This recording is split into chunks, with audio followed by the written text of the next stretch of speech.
I was married to a man who not only had a temper, but didn't even know how to be nice, I guess is what a lot of people, when they think of a lot of abuses, they just think of just only the hitting part. But a lot of it is just he didn't even know how to even ask if you could do something. It was always told in an anger manner. He was kind of supportive from the beginning and changed the story, was very controlling.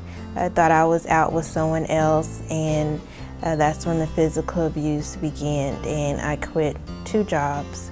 And after the second job, I just decided that was enough. I needed to get out of the relationship because it was spiraling out of control. We just never knew what would set him off. We could be in McDonald's and all of a sudden somebody said or did the wrong thing and he would cause a scene, or he would get angry with Mom as we're driving down the road and put her out of the car and make, all 3 of us out of the car and make us walk home. So, I mean, you just never knew. And I could be sitting in a room, I had real long hair I could sit on, he'd become angry, just pick me up by the hair and just throw me against, across the wall, against the wall, across the room, things like that. I was not allowed to drive myself to the grocery store. He took me everywhere. So I didn't have a phone in the house. It was just literally waiting for him and waiting on him, and then I could move. He would pull my hair or do anything very smartly, just not to leave any marks on me, but just to frighten me a lot. And that's why I stayed with him, because I was scared of what would happen if I was away from him. Would he try to kill me? Oh my, it has impacted our family tremendously. I'm raising a grandbaby that I shouldn't have to be raising. I should be able to be grandma. I have 2 young children at home myself, so it's not fair to my kids. There's like no end to how domestic violence affects you. I took my 2 daughters and myself. It was like 2 o'clock in the morning by the time I got there. And what I remember the most is when the doors of the shelter closed. It was those big, heavy metal doors. And probably one of the first times in years that I felt safe. The moment that I stepped through the doors of Divis, it became home. And in an instant, where I had been worrying about whether I would have hot water or whether the lights would be on or whether the rent was paid, it was an immediate security. It was a sanctuary to us. It was hope. It was my last hope.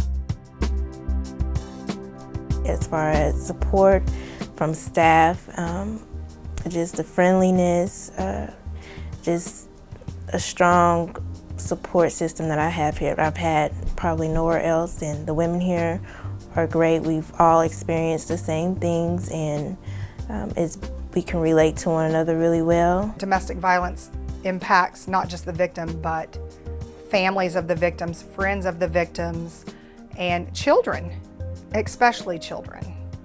My kids are safe, they are happy. My oldest one, she is just very thankful that she doesn't have to live in fear that Mom's going to get hurt or something's going to happen to us. Divis gives voice to children and gives space for them to grow beyond and to heal and to deal with the trauma, to deal with the fears, to deal with all the hurts of watching Dad beat Mom. My 3-year-old, when we came, did not speak, and we would have to teach him to use his words.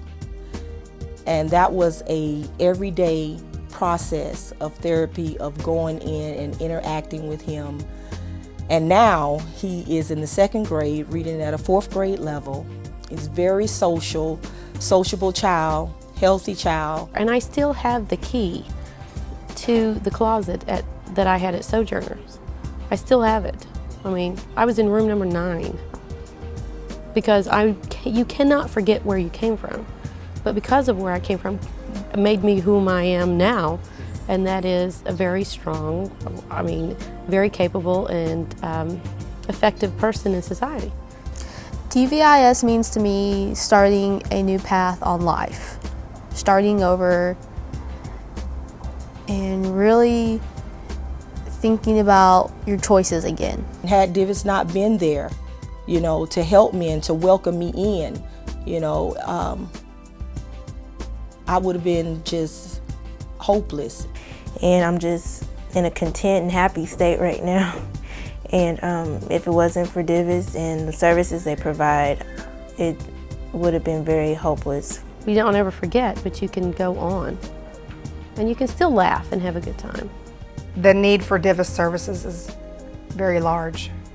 They took the time to walk me through. They took the time to explain and re-explain. They took the time to encourage. I